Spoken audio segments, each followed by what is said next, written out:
अब ऐसे क्वेश्चन आ रहे हैं 6 मार्क के क्वेश्चन में 3-3 मार्क के 2 पार्ट, तो डिसोल्यूशन में मोस्ट प्रोबेबली जर्नल एंट्रीज आएंगी, तो आप उस पर ध्यान देना। ये मैं आपको बता देता हूँ, इसमें कोई एक्सेप्शन नहीं है कि इसमें क्या करें। कैश फ्लो स्टेटमेंट पूरा करना है, क्वेश्चंस कहाँ से बन सकते हैं, क्या क्या चीजें इंपॉर्टेंट है, सिर्फ इंपॉर्टेंट वाली चीजें बताता हूँ कि उसको तो छोड़ना ही नहीं है। ये बेसिक ब्रॉड 4 टॉपिक्स है जहां से आपका पेपर बन रहा है। पास्ट एडजस्टमेंट्स में से क्वेश्चन आना तय है। अगर फंडामेंटल्स में से क्वेश्चन आ रहा है तो पास्ट एडजस्टमेंट्स का आएगा ही। प्रीमियम और गुडविल छोड़ना ही नहीं है भाई, छोड़ना ही नहीं है, ठीक है। यहाँ पे भी वही चीज है, ठीक है। गुडविल वाली चीज जहाँ पे भी एंट्री हो रही है वो वाली चीज आपको नहीं छोड़। पहले क्या करते थे ना बच्चे, जर्नल एंट्रीज करते ही नहीं थे। ये एडजस्टमेंट्स आपके आ सकते हैं, मोस्ट प्रोबेबली आएंगे। Hello and welcome back to next toppers commerce. मेरा नाम है रोहित और आज हम लोग देखने वाले हैं कि क्या है वो मोस्ट इंपॉर्टेंट या फिर एक्सपेक्टेड टॉपिक्स जो क्लास 12th में आपको अकाउंटेंसी में करके ही जाने हैं। तो सर मुझे बहुत सारे इंस्टाग्राम मैसेजेस मिले जिसमें बच्चे पूछ रहे हैं कि यार सर कहाँ से वीडियोस आप कब ला रहे हो। कमेंट्स में भी ये सारी चीजें आती हैं कि आप वीडियोस कब ला रहे हैं, हम कैसे पढ़ाई करें। तो इससे पहले मैंने 12th का एक रोड मैप डाला था जहां पे आपको क्या करना है, आपको प्रैक्टिस करनी है, फिर टाइम टेबल बनाना है, टाइम मैनेज करना है, रेस्ट्रिक्ट करना है, ये सारी चीजें मैंने आपको बताई थी। वहां पे एक चीज थी कि प्रैक्टिस करनी है। तो सर आप हमें ये बता दीजिए, बहुत सारे मैसेजेस मेरे पास ये थे कि आप हमें ये बता दीजिए कि मोस्ट इंपॉर्टेंट टॉपिक्स क्या है इस सेशन के हिसाब से, कैसे ये पेपर बन सकता है, आप मुझे वो बताइए।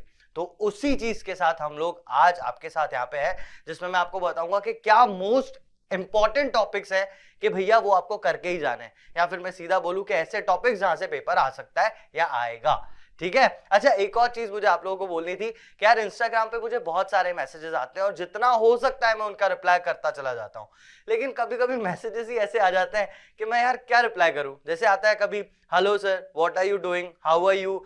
तो यार बेटा तू डाउट पूछ, मैं बता दूंगा, लेकिन 1-to-1 कन्वर्सेशन तो नहीं कर सकता ना मैं वहां पे, ठीक है। तो आपके पास जो भी डाउट्स है, आपको जो भी कुछ पूछना है, जो भी प्रॉब्लम्स है, आप करो मैसेज, मैं आपको बता दूंगा सारी चीजें।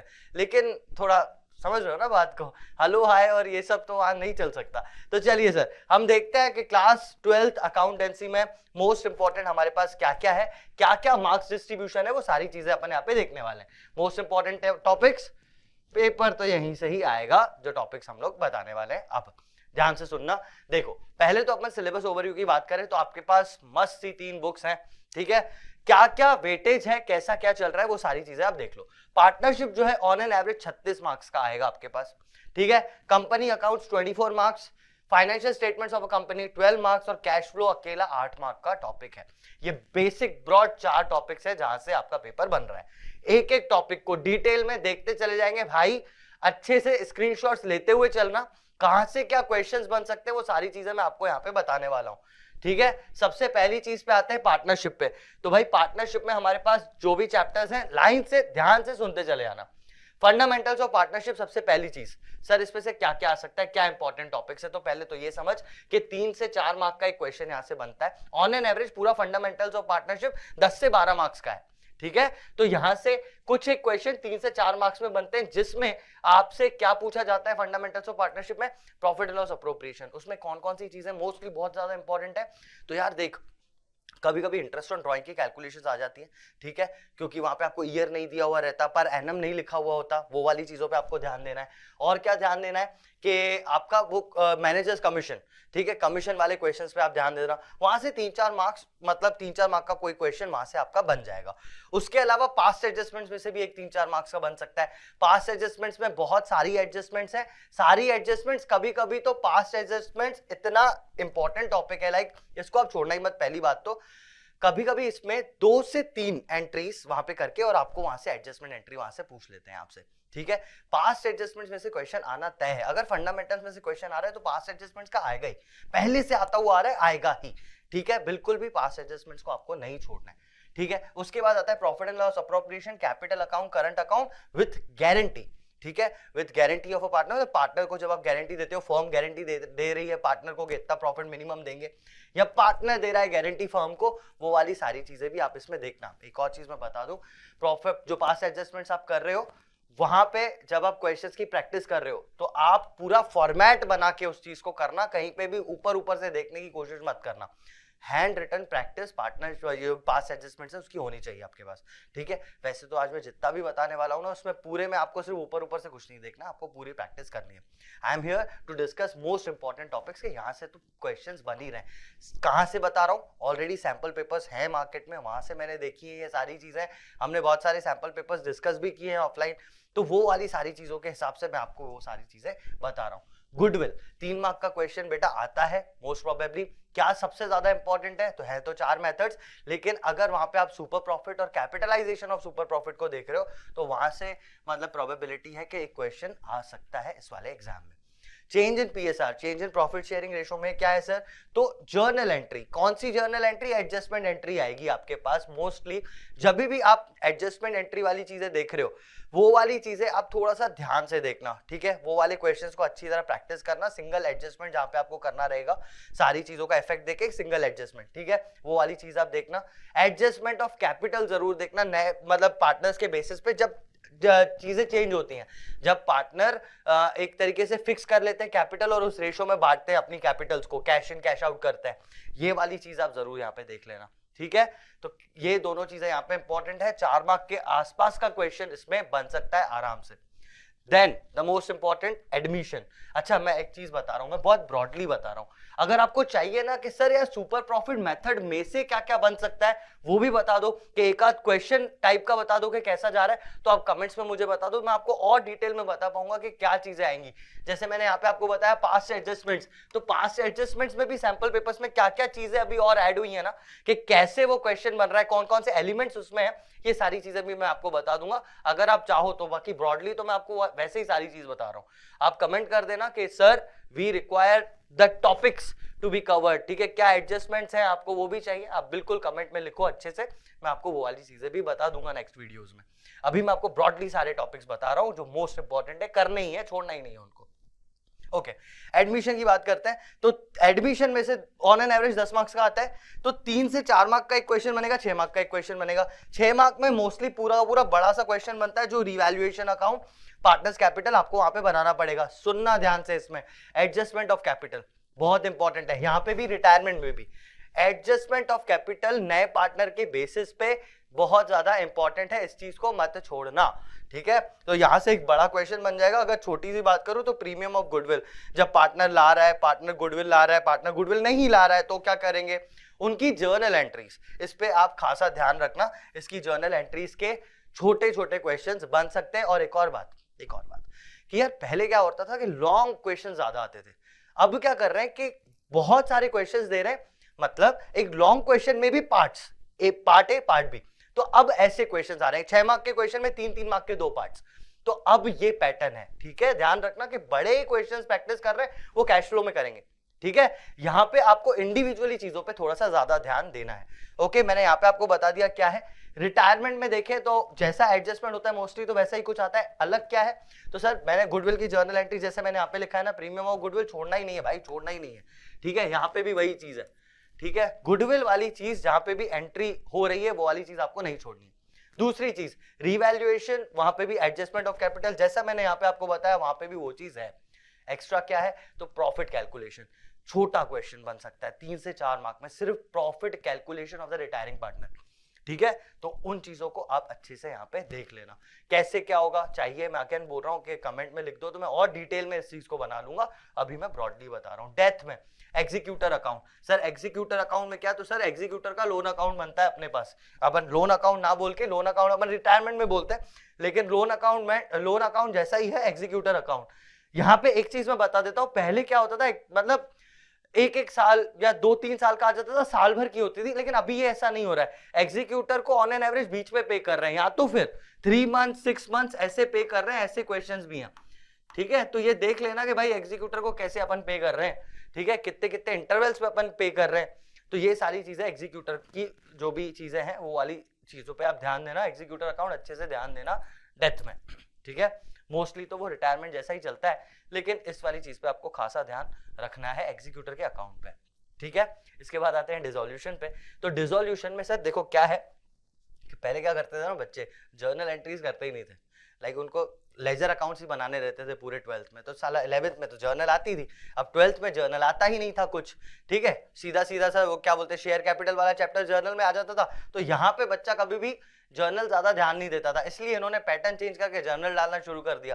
तो डिसोल्यूशन में मोस्ट प्रोबेबली जर्नल एंट्रीज आएंगी, तो आप उस पर ध्यान देना, लेजर तो करोगे ही आप, ऐसे भी करोगे तभी आप जर्नल करोगे उसके बाद, क्योंकि समझते हैं आप किसी भी स्कूल में आपको समझाया गया हो तो पहले ही डिसोल्यूशन में आपको लेजर अकाउंट तो बताया ही जाएगा, ठीक है, रियलाइजेशन आपने पूरा बनाया ही होगा, जर्नल एंट्री पे खासा ध्यान देना, ठीक है, जर्नल एंट्रीज भी जो है रियलाइजेशन अकाउंट की वो आपको करनी है, ठीक है।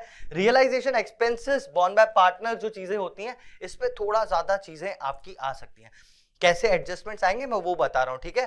तो रियलाइजेशन एक्सपेंसेस का एक एडजस्टमेंट होता है जिसमें पार्टनर दे देता है पैसा एंड देन फर्म को उसको वापस करना रहता है, ये सारी चीजें रियलाइजेशन एक्सपेंसेस से रिलेटेड सारी चीजें आप उसमें अच्छे से करना, और पार्टनर्स लोन से रिलेटेड, पार्टनर्स लोन और एक्सपेंसेस दोनों पे खासा ध्यान आपका रहना चाहिए, ये एडजस्टमेंट्स आपके आ सकते हैं, मोस्ट प्रोबेबली आएंगे, ठीक है। इसके बाद अपन ये समझ में आ गया, ले लो एक स्क्रीनशॉट इस चीज का, एंड फिर अपन आगे बढ़ते हैं, अपन आते हैं कंपनी अकाउंट्स पे। ब्रॉडली दो कैटेगरीज में जो है ये डिवाइडेड है।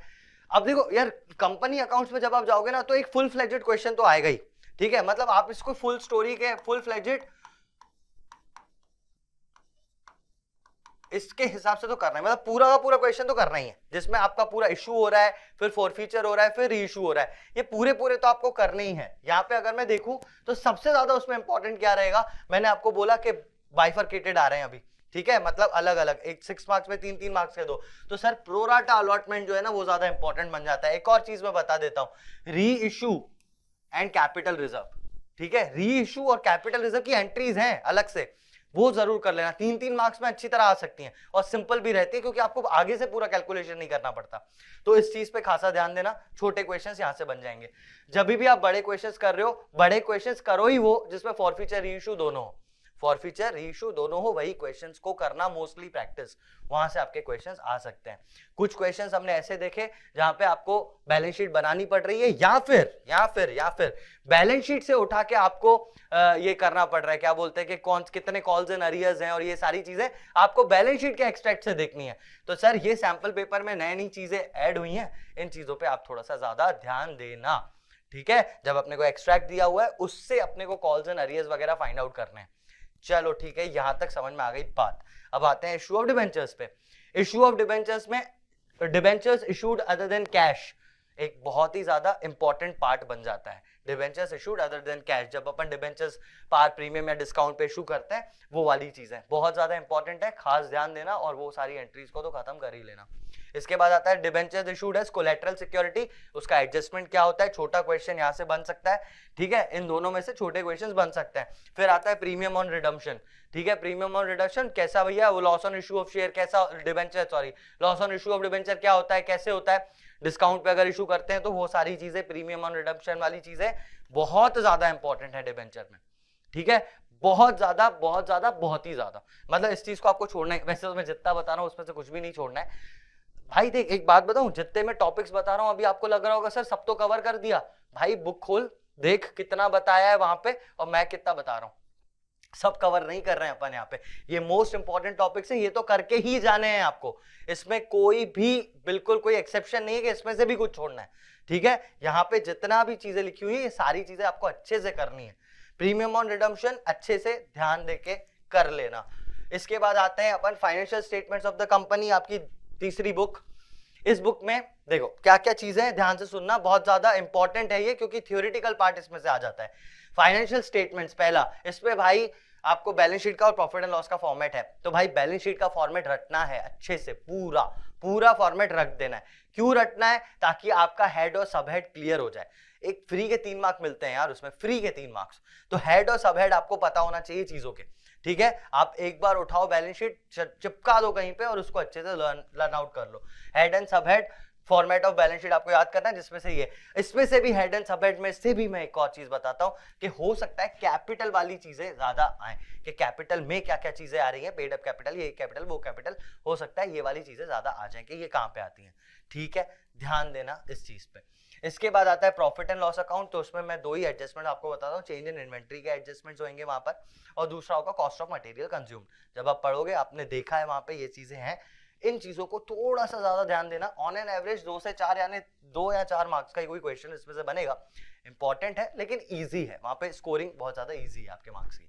इसके बाद आता है फाइनेंशियल स्टेटमेंट एनालिसिस, ठीक है, इस पे अपन देख लेते हैं 2 मार्क का थ्योरेटिकल क्वेश्चन बनेगा।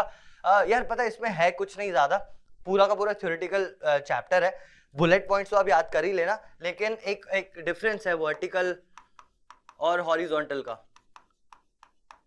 ये वाली चीज आप कर लेना, इसको छोड़ना मत, ठीक है, क्योंकि मोस्टली ये कवर करोगे ना बाकी सारी चीजें कवर हो जाएंगी। तो वर्टिकल हॉरिजॉन्टल अच्छी तरह आपने याद कर ली, 2-3 मार्क्स का ये इसका वेटेज है, तो उसमें से अगर थ्योरेटिकल क्वेश्चन बना तो यहाँ से आपका बन सकता है। इसके बाद tools of financial statement analysis में ध्यान से देना, ध्यान से देखना, मल्टीपल ईयर्स नहीं मल्टीपल कॉलम्स, कंपेरेटिव स्टेटमेंट आपको करना है। कंपेरेटिव स्टेटमेंट में जहां पे आपको बहुत सारे कॉलम दिए रहते हैं, बहुत सारे कॉलम्स दिए रहते हैं, बहुत सारे कॉलम्स मतलब 4 कॉलम्स वाली चीज आती है आपके पास, 2 साल होते हैं फिर चेंज आता है, ठीक है, इसमें से कुछ कुछ चीजें गायब होती हैं, ठीक है, कभी कोई एक अमाउंट गायब है, कभी कोई एक परसेंटेज गायब है, तो ये वाली चीज है जिसमें इसको मैं लिख दूं मिसिंग वैल्यू, मिसिंग वैल्यूज पे आपको ध्यान देना है अच्छे से, ठीक है, मिसिंग वैल्यूज वाले क्वेश्चन कंपैरेटिव में कर देना, 4 मार्क फ्री के मिलते हैं वहां पे, अच्छे से ध्यान देना वहां पे।